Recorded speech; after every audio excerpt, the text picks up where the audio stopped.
the Balkan Peninsula, ethnic cleansing. Yeah. There is an element of that in the third chapter, in which I tell the story of my mother's mother, whose village, I always knew it as Rhododaphne, Greek name, and on her deathbed, when she was in and out of a coma, she said her last wish was that I would take her, if she ever got out of hospital, to her village, Service. And I said, your village is not Service, it's Rhododaphne. No, that's a bullshit name. Effectively, there was ethnic cleansing. Service means the Serbs. Was Sparta originally a Slavic word? For more than 2,000 years, the name Sparta has been associated with one thing above all else: discipline, brotherhood, unity. A society where the individual meant very little, and the collective meant everything. But what if the name Sparta itself has been misunderstood? What if its origin isn't Greek at all? Today, I'd like to explore a fascinating linguistic possibility.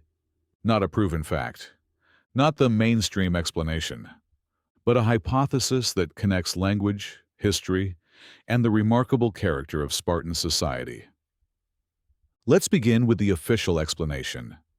Most classical scholars derive the name Sparta from the ancient Greek verb spero, usually translated as to scatter, to sow, or to disperse. That's the accepted view. But something immediately feels strange. If there is one civilization in ancient history that represents the exact opposite of scattering, it is Sparta.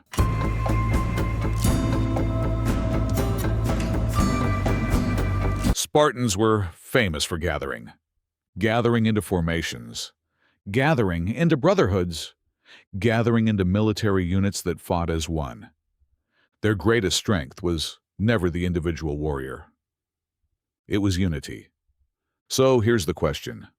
What if the original idea behind the name pointed not toward scattering, but toward gathering? This is where an ancient Slavic word becomes surprisingly interesting. Across the Slavic languages, we find words built on the same root. In Russian, the word is sbor.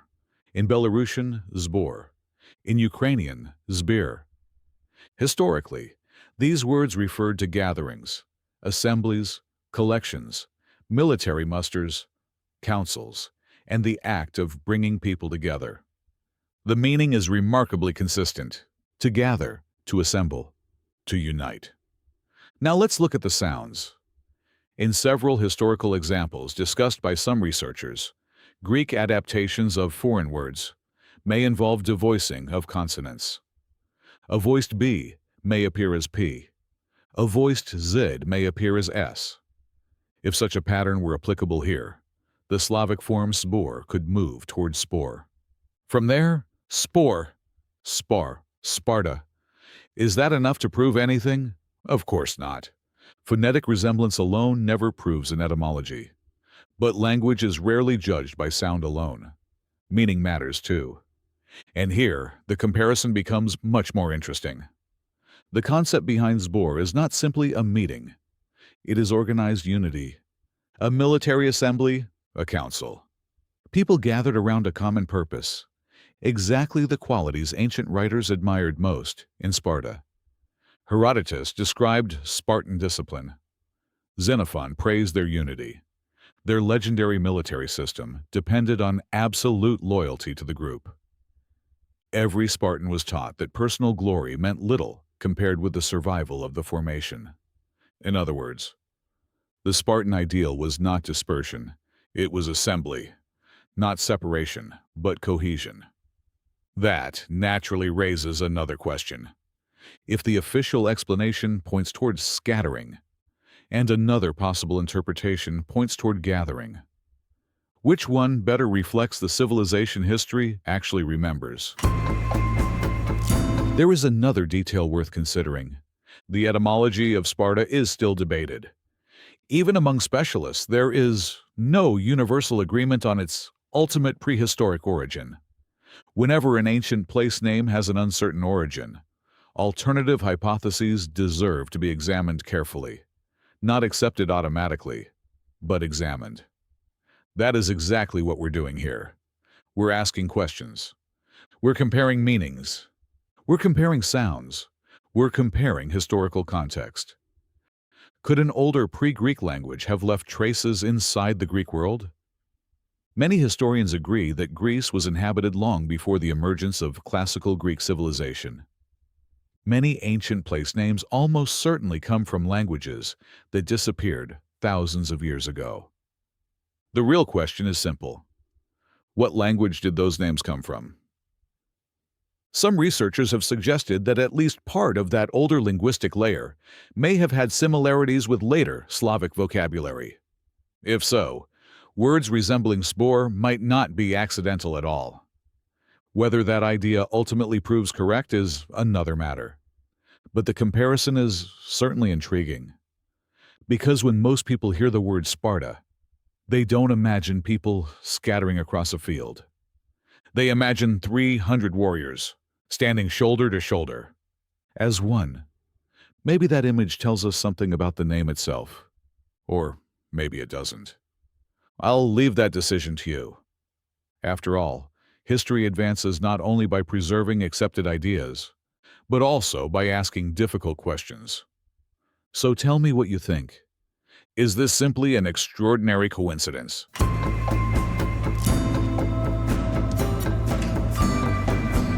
Or could the name Sparta preserve the memory of a much older linguistic tradition? There is another piece of evidence that deserves attention. And this one does not come from me. It comes from professional linguists. One of the most respected Slavic linguists of the 20th century was German Max Vasmer, author of the monumental Etymological Dictionary of the Russian language and numerous studies on Slavic place names throughout southeastern Europe. While studying Greece, Vasmer identified a remarkable number of place names that he classified as being of Slavic origin. Not 10, not 50, thousands of them. Many are located on the Peloponnese, and many appear in the very region traditionally associated with ancient Sparta. Now, let's focus on the territory traditionally associated with ancient Sparta. According to the German linguist Max Vasmer, a remarkable number of place names in this region are of Slavic origin. Take Kladas, for example. Vasmer connects this name with the Slavic word klada, meaning a log or a tree trunk. Then there is Gorica, corresponding to the widespread Slavic place name Gorica, derived from Gora, meaning mountain or hill. Another example is Luzina, which Vasmer relates to the Slavic word lozina, meaning vine or vineyard. We also find Logastra associated with the Slavic word lug, meaning a grove or woodland. Next comes Silesia. Vasmer classifies the name as Slavic, while one possible interpretation connects it with the Slavic word selo, meaning village or settlement. Nearby is Kamienia, comparable to Slavic place names derived from kamen, the word for stone or rock. Another interesting example is Polovica, preserving the characteristic Slavic ending, itsa, with a root corresponding to Polovica, meaning half or division. Then we have Gorani, corresponding to the Slavic ethnonym, meaning people of the mountains. There is also Ladina, a historical place name derived from the Slavic word for meadow or grassland. And finally, Zrbitsa, historically recorded as Serbica, meaning Little Serbia, the name of a monastery in the wider region of Laconia. These are not isolated examples. They belong to a much broader pattern documented by historical linguists. Whether these names reflect medieval Slavic settlement, as mainstream scholarship generally argues, or preserve traces of an even older linguistic layer, is a different question. But one fact is beyond dispute. The landscape surrounding ancient Sparta contains an extraordinary concentration of place names that leading linguists have identified as being of Slavic origin. They form part of a much larger geographical pattern documented by historical linguists. Of course, mainstream scholarship usually explains these names as the result of Slavic migrations into Greece during the early Middle Ages. That is the standard interpretation. But another question naturally follows. If the landscape around ancient Sparta preserves such a dense concentration of place names identified by linguists as Slavic, could some of these names preserve memories older than the medieval period? Could at least part of this linguistic layer reflect populations that lived here much earlier? That question remains open, but it is certainly a question worth asking. This raises another intriguing question. Why would the indigenous population preserve the names of Slavic invaders all the way to modern times? Because place names are remarkably conservative. Empires rise, kingdoms disappear, languages change. Yet rivers, mountains, and villages often keep names that survive for thousands of years. If words can outlive civilizations, perhaps names can preserve forgotten history as well. Write your opinion in the comments. I'd love to hear your arguments, whether you agree or disagree. Because the best historical discussions begin with evidence and with questions worth asking.